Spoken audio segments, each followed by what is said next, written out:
Vamos abrir a palavra de Deus, o Evangelho de Mateus. Mateus, capítulo 22. Mateus 22. Nós vamos ler no verso 29. Mateus, capítulo 22, verso 29. Respondeu-lhe Jesus: errais, não conhecendo as Escrituras, nem o poder de Deus. Vamos repetir isso juntos? Respondeu-lhes Jesus: errais, não conhecendo as Escrituras, e nem o poder de Deus. Só as mulheres. Respondeu-lhes: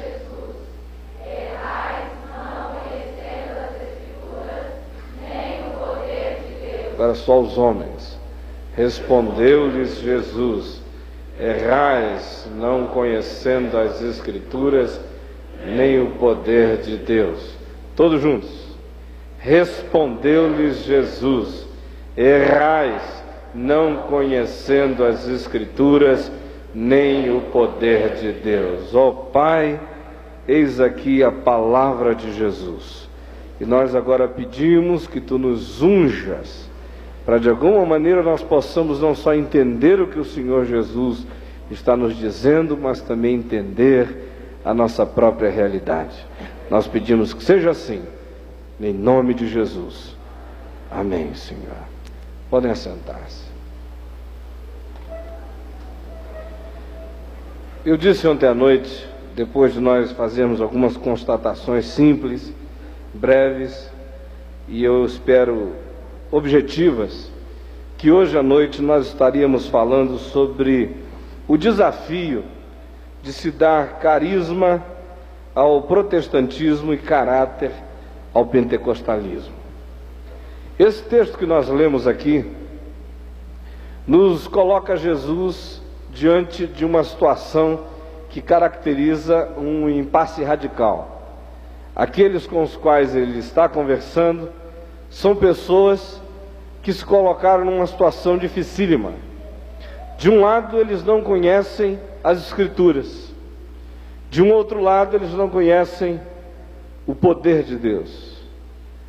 Eles em si mesmos faziam a síntese dessas duas ignorâncias supremas, do ponto de vista religioso. Nem conhecer a palavra e nem conhecer o poder de Deus. No meio evangélico, nos nossos dias, eu diria que dificilmente você encontra essa mesma síntese desgraçada acontecendo. Mas nós vemos com muita clareza uma polarização que de alguma maneira revela que o dilema está posto também no nosso meio. Nós temos entre nós aqueles que parecem razoavelmente conhecer as Escrituras, mas não conhecem nada do poder de Deus. E temos um outro grupo que parece conhecer bastante do poder de Deus e muito pouco das Escrituras. E é justamente sobre essa incapacidade de fazer os vasos se comunicarem, ou seja, de que haja carisma sobre aqueles que têm conhecimento e haja conteúdo denso, ético, nas vidas daqueles que têm extremas manifestações do poder de Deus em si mesmos. É nessa intenção de ver essas duas coisas ficarem juntas, positivamente falando, é que nós queremos conversar um pouco na noite de hoje. Eu diria o seguinte, que nós temos hoje no Brasil um profundo desencontro entre carisma e caráter. Quase sempre a gente vê gente com muito caráter, sem nenhum carisma, ou então gente com muito carisma e com muito pouco caráter. E parece que essa situação começa a se tornar mais ou menos aceita no nosso meio. Vai se tornando quase uma opção. Não, ele é do caráter, eu sou do carisma. Ou então alguém diz, não, ele é muito ruim de caráter, mas é bom de carisma. Aí o outro diz assim, ele é horroroso de carisma, mas o desgraçado tem uma conduta muito bonita. Outro dia, eu vi alguém dizer o seguinte acerca de um líder evangélico numa determinada reunião interdenominacional. Aliás, eu não ouvi diretamente, uma pessoa que estava sentada atrás é que ouviu e me contou. e disse o seguinte, que esse líder se levantou para ir ao microfone, fazer uma pergunta, alguém que estava respondendo perguntas, e duas pessoas sentadas atrás fizeram o seguinte comentário: esse aí é o pastor fulano de tal, não presta, mas é um grande líder. Você pode entender isso? O que de fato aqueles dois estavam dizendo é o seguinte: de caráter ele é horrível. Se você receber um cheque dele, não espere descontar. Se ele assinar alguma coisa a você, não espere que ele vá pagar. Se ele prometer, não espere que ele vá cumprir. Se ele disser, não crê que vai acontecer, porque não vai. Em outras palavras, olho muito aberto para ele. Mas ele tem uma personalidade eletrizante. Ele é capaz de falar e as pessoas todas ficam ouvindo. Ele é elétrico. Ele tem uma chama. Há uma determinada coisa, há um tchan nele. Então ele não presta, mas é um grande líder. Outro me falou o seguinte acerca de um determinado líder que está por aí dando calote em todo mundo, fazendo negócios à torta e à direito nesse ano eleitoral, passando a mão no dinheiro dos políticos, botando boladas em cash no bolso, da maneira mais inescrupulosa possível. E essa pessoa, conversando comigo, me perguntou por que eu tinha dificuldade em deixar que pessoas desse tipo se aproximassem de mim. Eu falei: olha, eu não sou santarrão, mas tem referências mínimas que não dá para negociar. Ele disse: não, ele não presta, mas o problema dele não é que ele não presta não, é só que ele é doido. Então, a gente tem que relevar, porque o bicho é doidinho. Então, para esse aqui, já se aplica aquela lei muito comum nos júris americanos, quando eles dizem lá que essa pessoa que faz barbaridades sofre de insanidade temporária, não é? Já viram isso nos filmes americanos? Quando eles dizem assim: não, é uma insanidade temporária, matou a mulher só depois que voltou a si. Então, ele faz essa maluquice todinha porque ele é doido. Ou de um outro lado, não apenas falando no pessoal que tem carisma e não tem caráter, a gente encontra a mesma coisa. Às vezes eu ouço declarações da seguinte maneira: fulano de tal foi um fracasso como pastor. Se ele te aconselhar, você chora de depressão. A mulher dele, quando está sem sono, pede para ele recitar um dos sermões dele ao lado dela na cama, que ela dorme na hora. E ele mesmo, quando perde o sono à noite, basta pensar num dos esboços que ele prega, que ele dorme. E os filhos dele estão todos frequentando uma igreja no outro lado da cidade.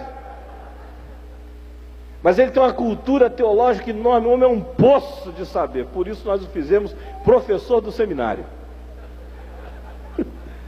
Isso é uma coisa interessante, né? E eu vejo toda hora esses polos do nosso meio, ou gente com extremo carisma, sem conteúdo, ou gente aparentemente com muito conteúdo, sem nenhuma graça sobre as suas próprias vidas. Minha pergunta é: de onde é que vem tal desencontro? De onde é que vem essa esquizofrenia? Por quê que quem tem caráter não tem carisma, quem tem carisma nem sempre tem caráter? De onde é que isso surgiu? Agora preste atenção. No início eu disse que nós precisávamos dar carisma ao protestantismo e caráter ao pentecostalismo, mas é preciso deixar uma coisa clara aqui. É absolutamente importante fazermos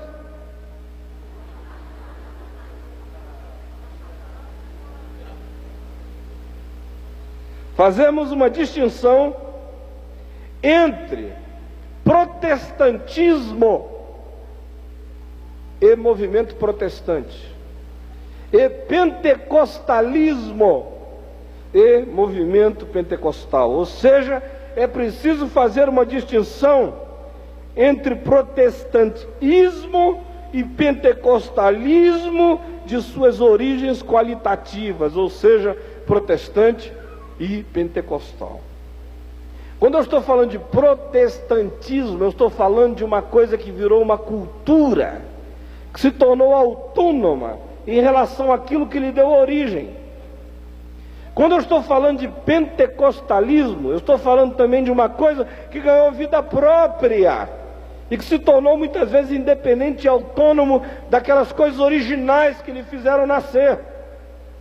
Ou seja, eu estou falando muito mais dos sistemas e das suas perversões, desaliados, desencontrados, desconectados de suas origens fundamentais, que são sadias. É nesse sentido que nós precisamos encontrar um caminho para dar carisma ao protestantismo e caráter ao pentecostalismo. De onde é que vem a falta de carisma do protestantismo? Em primeiro lugar, eu diria que é remanescente do iluminismo europeu, porque o nosso protestantismo tem suas raízes profundas na Europa, num tempo em que o continente inteiro foi varrido pela ideia de que a razão era a deusa de tudo no universo.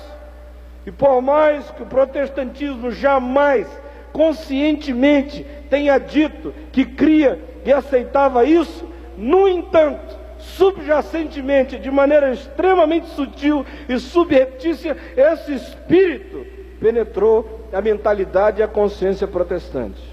Em segundo lugar, essa falta de carisma do protestantismo é filha do positivismo americano, a sua afirmação da capacidade humana ilimitada, aonde não se depende tanto de Deus, mas de si mesmo. Positivismo esse que, conquanto tenha tido num determinado momento da história um adensamento, ainda hoje sobrevive em muitas maneiras e expressões do pensar norte-americano, de onde procede também boa parte da nossa vivência protestante no Brasil. Situação essa que pode ser perfeitamente ilustrada pelo culto que houve no momento anterior ao lançamento da nave do ônibus espacial, o Challenger, que foi aquele que explodiu no ar. Um pastor estava ali junto com parentes dos astronautas e com o líder daquele projeto espacial. E ele então, depois de ler a Bíblia, disse: eu queria fazer uma oração pedindo a Deus para nos dar um bom tempo hoje, para fazer essas máquinas funcionarem todas muito bem, para que essa missão vá em segurança. E aí o líder do projeto interrompeu o pastor e disse: reverendo, dê apenas graças a Deus pela nossa grande inteligência, porque do tempo e das máquinas cuidamos nós, e nós não estamos precisando de nenhuma ajuda. Só apertaram um botão e o mundo assistiu aquela bomba explodir e aqueles seres humanos morrer. Mas essa é uma manifestação extrema, esse positivismo autônomo. Nós somos os sujeitos radicais do nosso próprio destino, não dependemos de ninguém e nem de Deus. Agora você diga, o protestantismo jamais disse isso, nunca disse e jamais dirá, mas essas coisas não são ditas, são espíritos, que são assimilados, que são transformados em cosmovisão, em maneira de entender a vida, gera uma autonomia enorme, onde a gente, para pregar, basta ter um sermão bem elaborado, não precisa orar, não precisa de carisma, não precisa de graça, não precisa de molho do Espírito, basta saber dizer coisa com coisa, basta poder concatenar pensamentos, basta poder ser bastante articulado. Ou seja, assim como se constrói uma engrenagem mecânica que joga um foguete no espaço, constrói-se qualquer outra coisa, a mente é autônoma.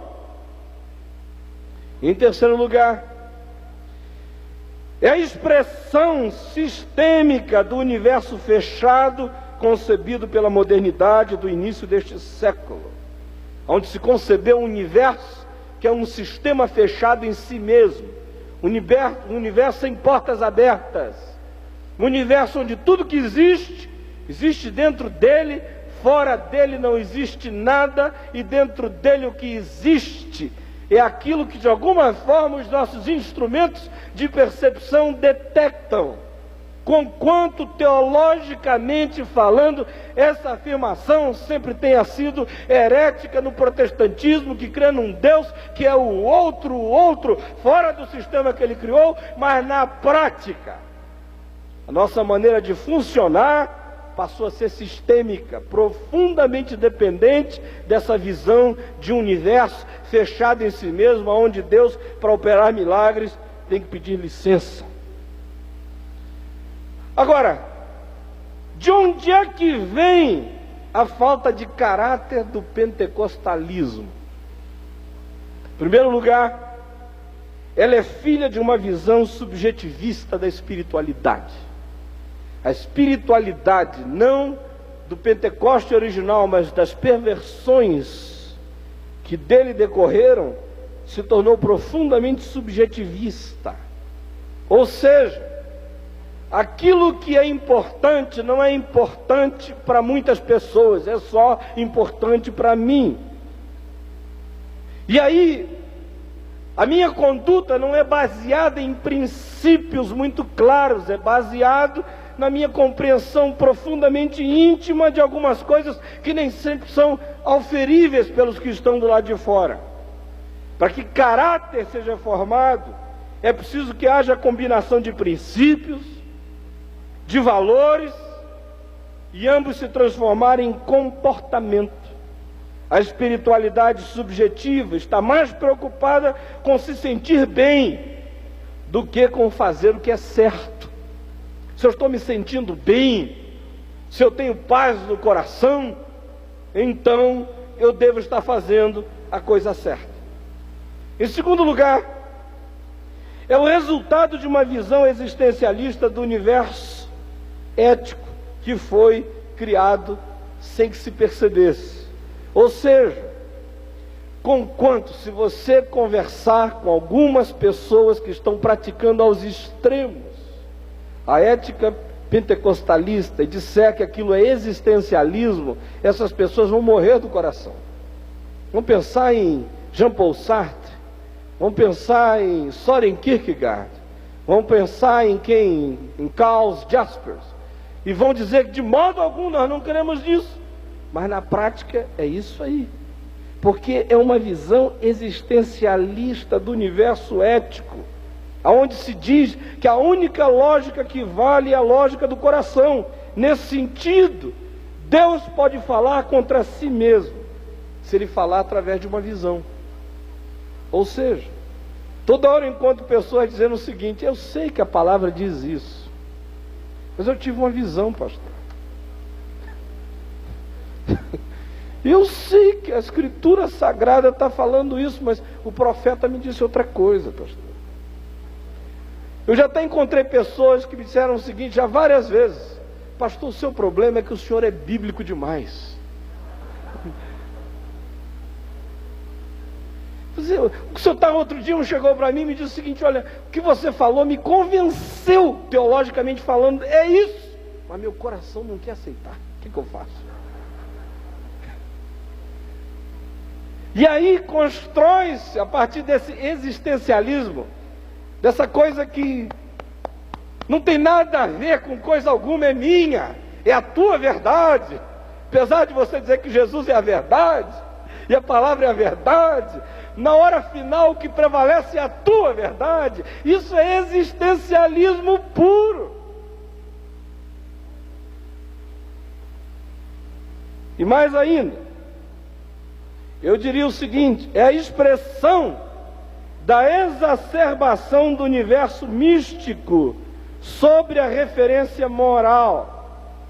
Em outras palavras, milagres autenticam qualquer coisa, até a vida do safado.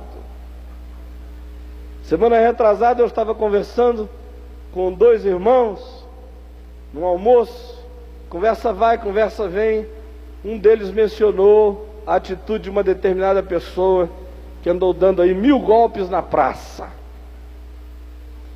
E aí falou em detalhes, eu fiquei ouvindo aquilo tudo.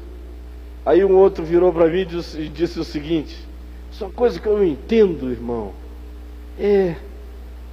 Como é que pode ele tem essa história de golpismo todo aí na praça, de estelionato, ser um tremendo 171, e ainda assim orar pelos doentes e os doentes ficarem curados, expulsar demônios e os demônios saírem. Como é que pode? Quer dizer, a lógica desse irmão era a seguinte: o texto de Mateus, capítulo 7, de 21 a 24, na cabeça dele, teria que ser escrito diferente. Apartai-vos de mim, todos vós os que praticais a justiça. Porque não expulsastes demônios, não fizestes milagres e nem profetizastes. Agora entrai na posse do meu reino, todos vós, safados e estelionatários, porque em meu nome expulsastes demônios, profetizastes e operastes milagres. Falei, mas irmão, a lógica de Jesus é outra. O que Jesus está dizendo é que Deus não está interessado num monte de gente manifestando um monte de carisma se não houver caráter. Deus é o Deus do milagre. Deus é o Deus do prodígio. Deus é o Deus do prevalecer da mão e do dedo dele sobre todas as forças espirituais malignas. E ele é um Deus que age portentosa e maravilhosamente na história, mas ele quer agir sobretudo nas vidas de pessoas que andam em santidade com ele.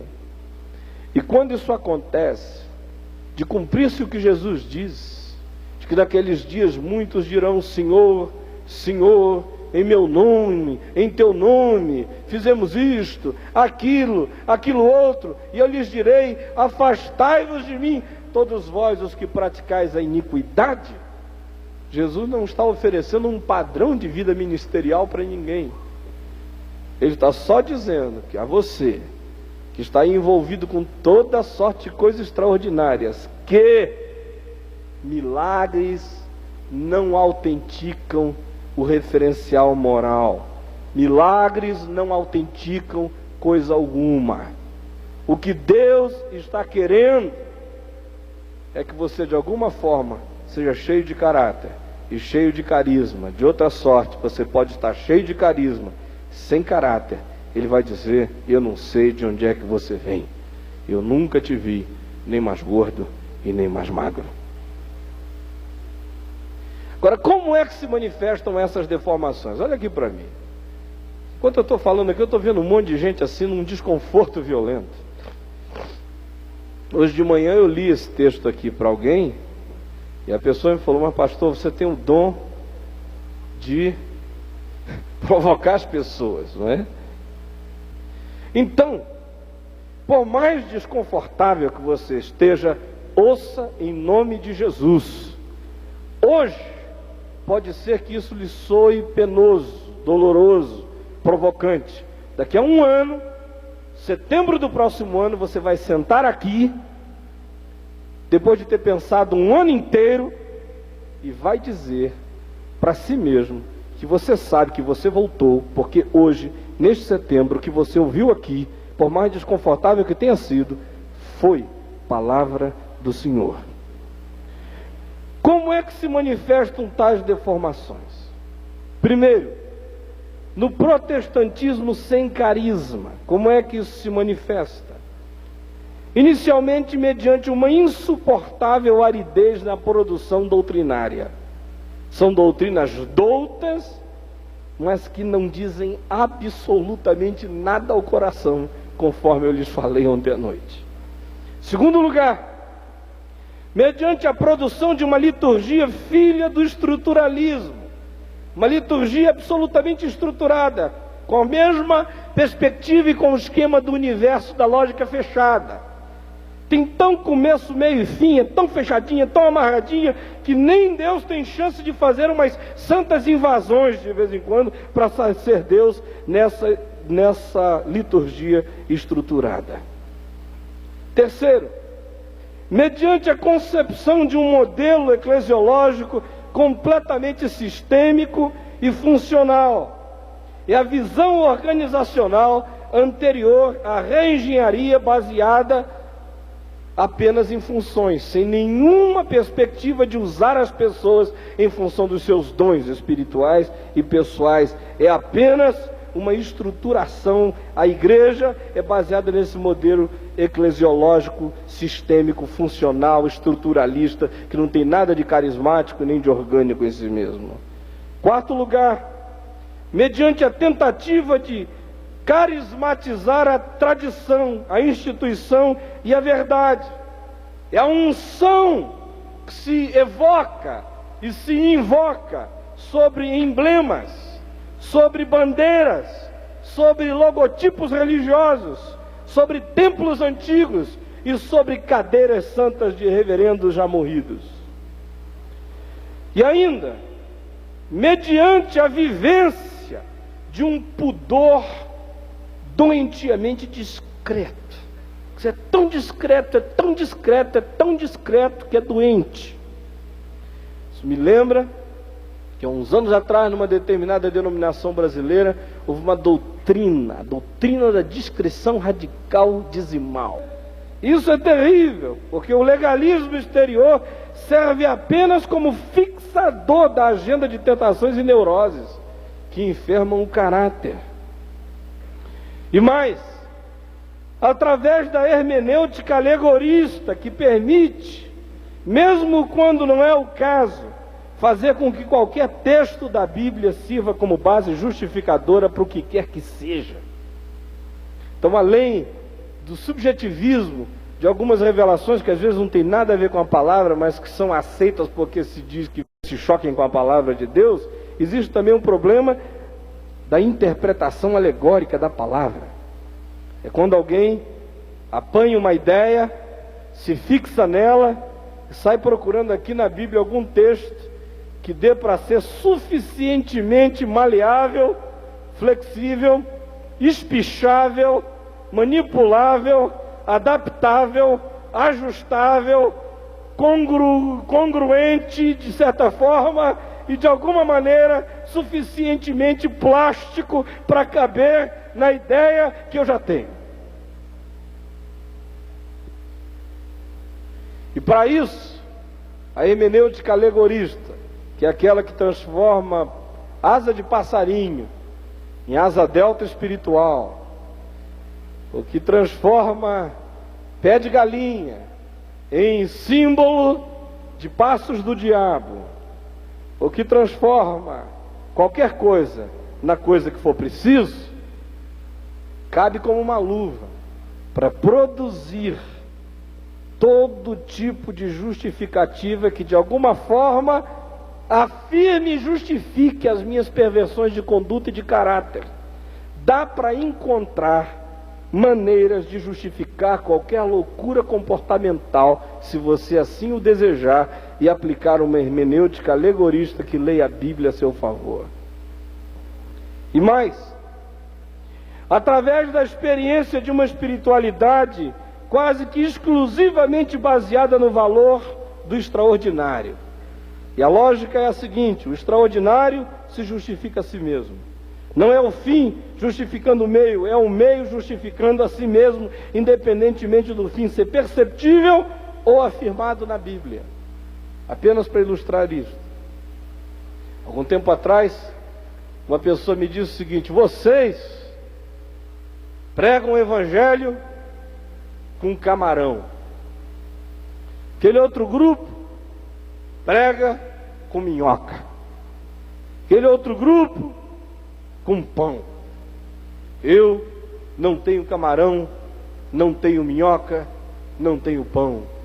Tudo que eu tenho são fezes.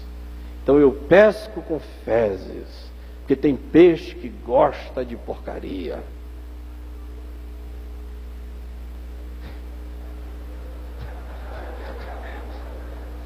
Você entendeu o que eu estou falando? Não, ô louco. Mas essa espiritualidade está solta aí. Ela, de alguma forma, diz que o meio, a isca, se justifica a si mesmo. não tem nem a sofisticação de dizer que os fins justificam os meios. Os meios justificam a si mesmos. E tem peixe que gosta dessa porcaria, então vamos pescar com eles mesmo. E mais, através de uma espiritualidade saqueadora, que vê o mundo como despojo material a ser apropriado pelo povo de Deus a qualquer preço. Então essa espiritualidade saqueadora, vândala, está presente no nosso meio e às vezes deforma o caráter, porque o seu caráter se amolda à sua visão do mundo. Há um tempo atrás, um pastor, agora nessa campanha presidencial, um pastor me disse o seguinte: olha, eu estava fazendo parte de um determinado grupo que anda ajudando um determinado candidato à presidência da República, até o dia em que nós saímos de uma reunião com ele, entramos num carro, e aí quando o carro passou assim para o quarteirão da rua, do outro lado, o pessoal parou, olhou assim para trás, e ele disse: aleluia, aleluia, o Senhor botou esse ímpio na nossa mão, vamos tirar até o tutano dele. Já tinha arranjado um meio de arrancar $450 mil do indivíduo. E a lógica era essa: foi o Senhor que colocou esse ímpio na nossa mão para a gente arrancar até o tutano dele. O que é isso? Isso tudo é muito espiritual, gente.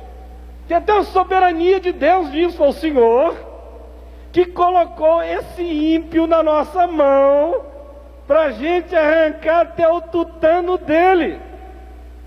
Isso é uma construção espiritualmente linda até a metade. O Senhor colocou o ímpio na nossa mão. Aí a gente espera que ele diga, para que nós preguemos o amor de Deus, ele se converta. Não, safado, vamos arrancar até o tutano dele. Aí eu digo: meu Deus, faz-me amigo desse ímpio e me livra desses irmãos.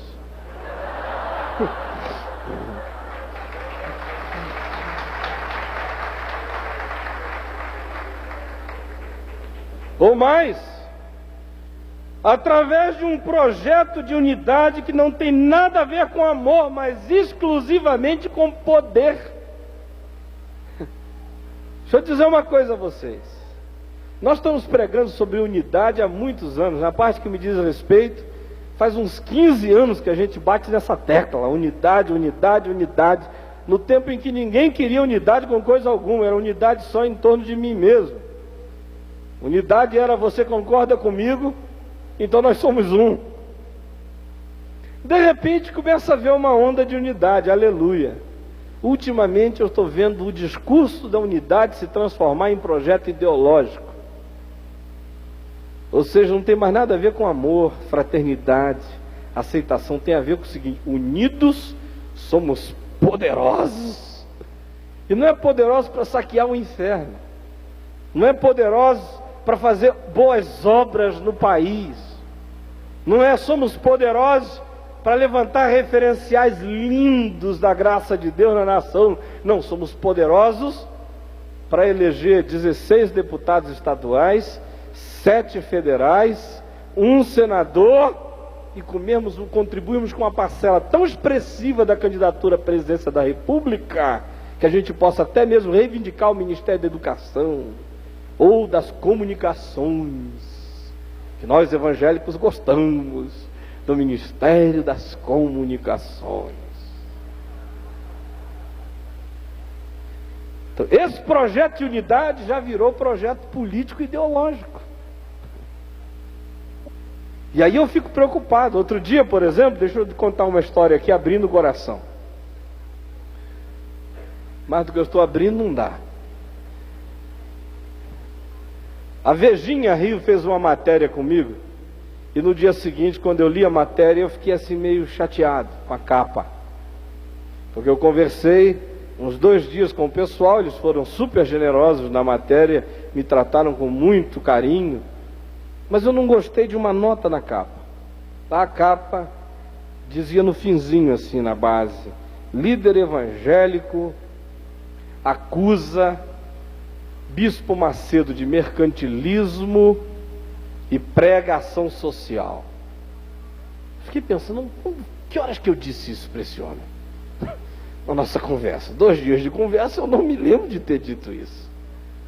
Eu me lembro dele ter me perguntado se eu sabia que tinha havido uma reunião no lugar assim, assim, assim, onde a pessoa em questão tinha falado algumas coisas a meu respeito. Eu falei, eu fiquei sabendo. Me lembro dele ter me perguntado, reverendo, o que o senhor acha de igrejas que vendem milho ungido, água fluidificada, fita vermelha de Raabe, convidam o pessoal para o caminho do sal grosso e aconselham botar um raminho de arruda atrás da orelha. E aí ele saiu falando um monte de coisa. O que o senhor acha de igreja assim? Elas são genuinamente evangélicas? Eu falei, meu amigo, você me botou aqui no mato sem cachorro para responder essa pergunta, e eu não sou do tipo que foge da verdade. Eu falei, digamos o seguinte, que se as pessoas que fazem isso creem de fato que esses elementos têm poder em si mesmos, o sal grosso, a água fluidificada, o milho ungido, a arruda, a fitinha vermelha de Raabe, o caminho do sal abençoado, seja lá o que for, se eles acreditam que isso tem poder em si mesmo, então eles não são evangélicos, porque uma das coisas mais fortes do protestantismo que retomou a teologia bíblica foi o esvaziamento dos conteúdos fetichistas do universo. Ou seja, o universo não tem em si elementos mágicos. Isso é o paganismo e o animismo que emprestam essa magicidade às coisas. Eu falei, olha, o nosso batismo não salva. E a nossa ceia não é o corpo de Cristo, é memorial. Ora, se o batismo e a ceia, que são os extremos da visibilização material de alguma coisa da fé cristã, não carregam os conteúdos que eles simbolizam, quanto mais o sal grosso. Então, eu dificilmente diria que se crê nisso, essa é uma fé genuinamente evangélica. Aí ele falou, mas e do outro lado? Vamos supor que não se crê. Vamos supor que se vende isso e que se usa isso para aproximar as pessoas que creem nisso nas religiões populares brasileiras, só para aproximá-las da fé. É válido? Eu falei, olha, aí você me deixa numa situação complicada também. Porque se você não crê nisso, mas você usa isso é manipulação. Se você, além de que crê, além de que usa, ainda vende, aí é mercantilismo. Foi isso que nós conversamos. Ele fez lá a interpretação dele e botou na capa um choque pessoal.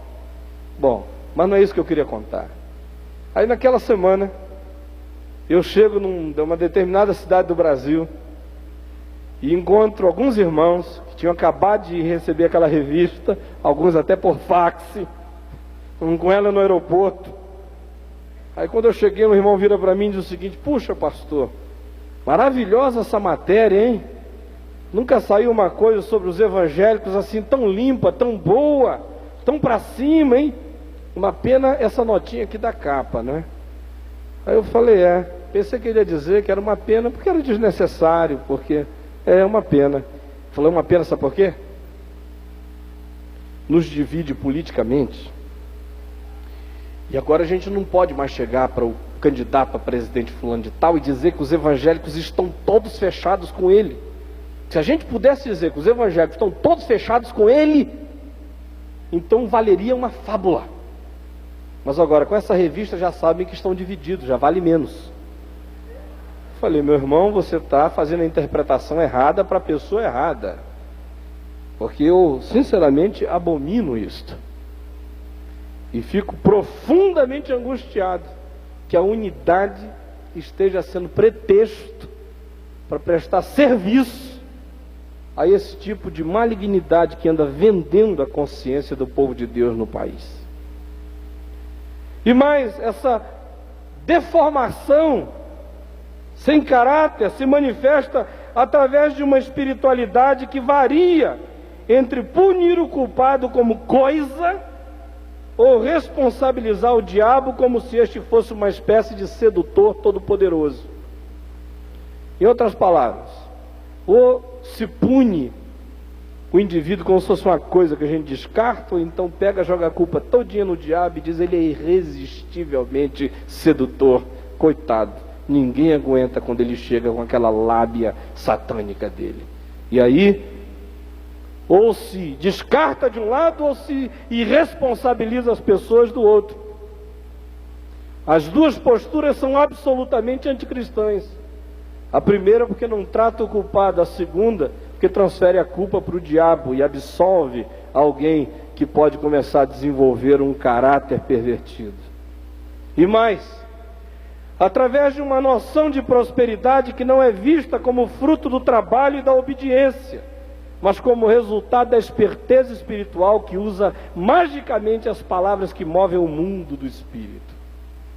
Ou seja, no passado, a ética protestante, evangélica, dizia que a gente prospera quando obedece ao Senhor, a sua palavra, quando é fiel a Ele, quando trabalha de maneira séria, limpa, sistemática e perseverante, e que o Senhor iria abençoar esse projeto de vida. Hoje em dia a gente diz o seguinte: não basta conhecer as palavras que movem o mundo espiritual e usá-las com esperteza.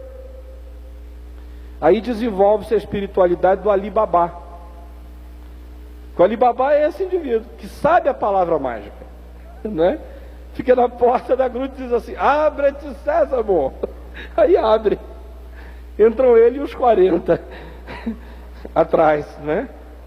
E eu estou muito preocupado, porque a ética do trabalho na igreja está sendo mudada.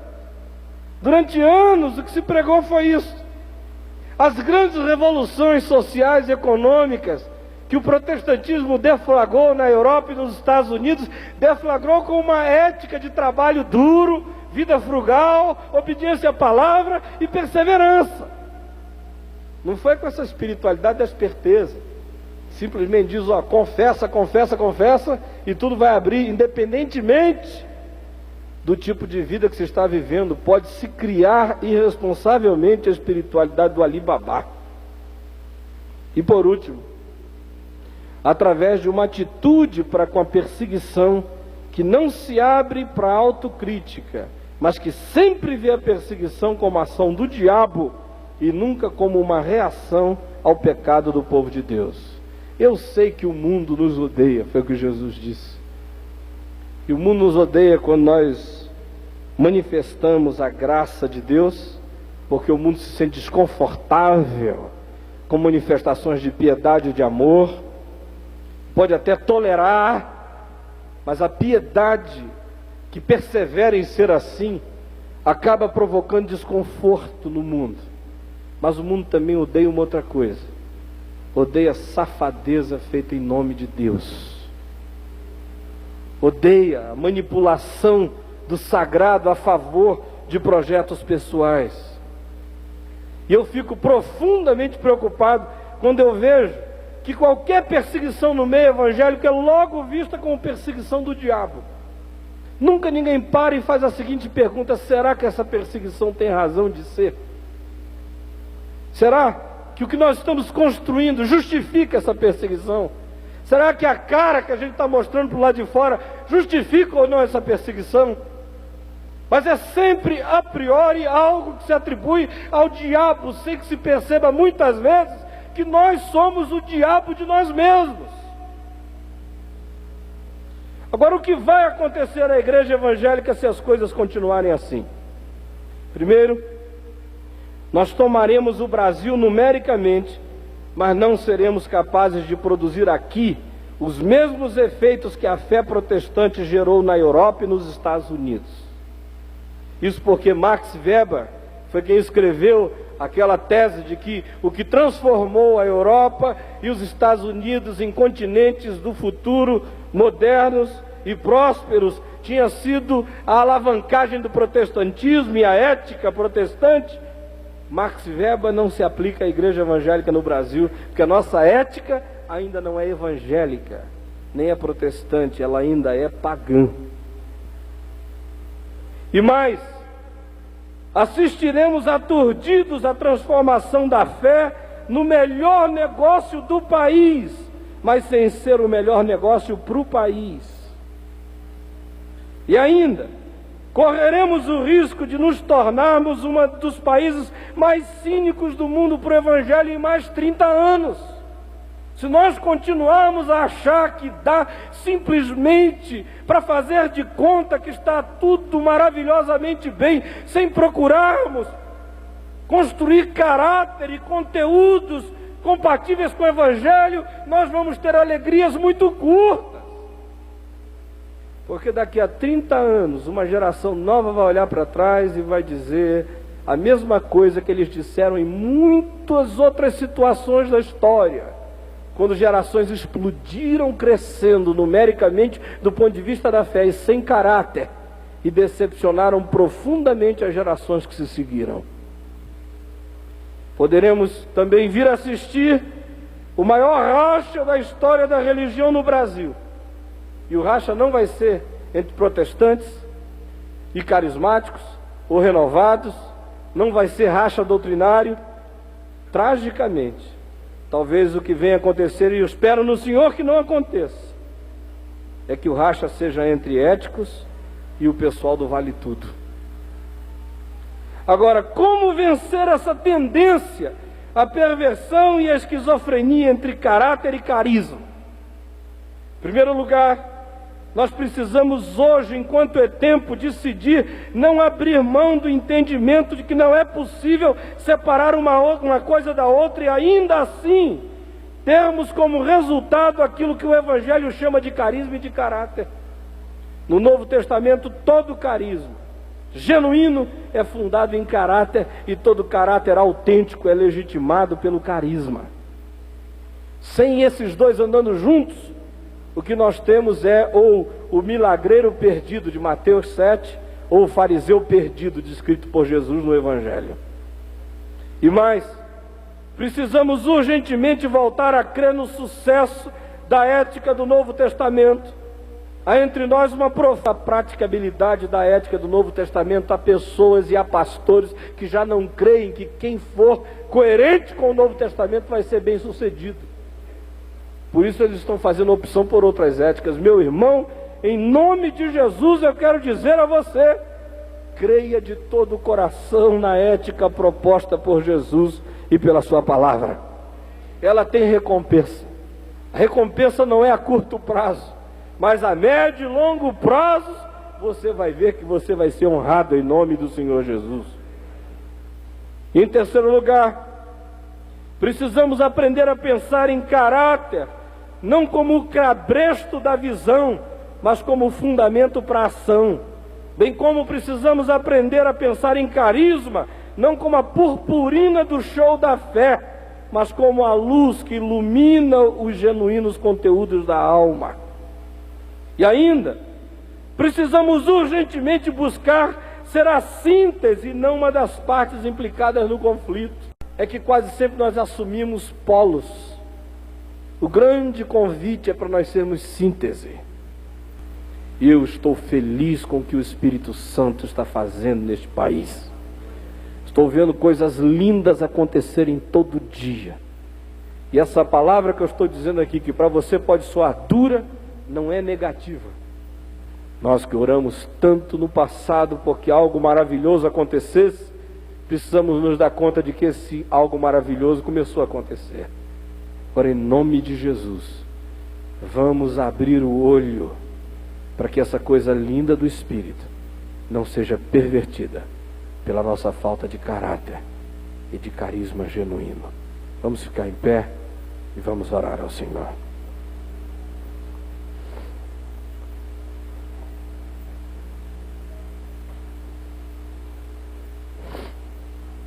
Ontem eu fiquei um pouco preocupado quando eu olhei daqui de cima e não conhecia a maioria de vocês, significando que a maioria está aqui pela primeira vez neste evento. Quantos estão aqui pela primeira vez? Erga uma de suas mãos. Olha aí. Por que eu fiquei preocupado? Porque esse evento não é um evento popular. Se você veio aqui sem saber exatamente o que você ia esperar, eu fiquei angustiado que você ficasse frustrado. Nós temos alguns eventos assim, bem leves, alegres. Por exemplo, o de abril que acontece aqui para casais, é um evento para só edificar. Este de setembro tem algum conteúdo reflexivo. É por isso que ele é chamado de Congresso para Pastores e Líderes. Então a minha angústia foi talvez pensar que você não conhecesse a história do que a gente faz aqui e talvez pudesse ficar um pouquinho frustrado. Talvez você que está acostumado a ouvir a gente pregar na televisão, em cruzadas e outras coisas, chega aqui e me ouve falar 2 horas sobre movimentos, não entenda nada. Eu gostaria, no entanto, que você não perdesse a sua viagem.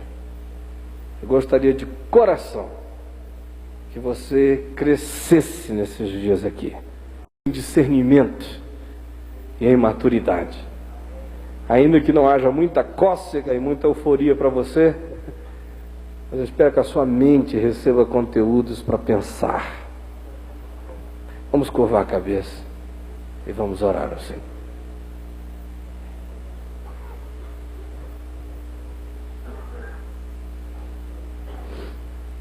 Ó Pai, ó Senhor,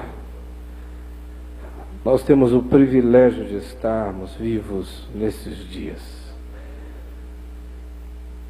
Eu fico jubilante quando eu vejo que o Teu Espírito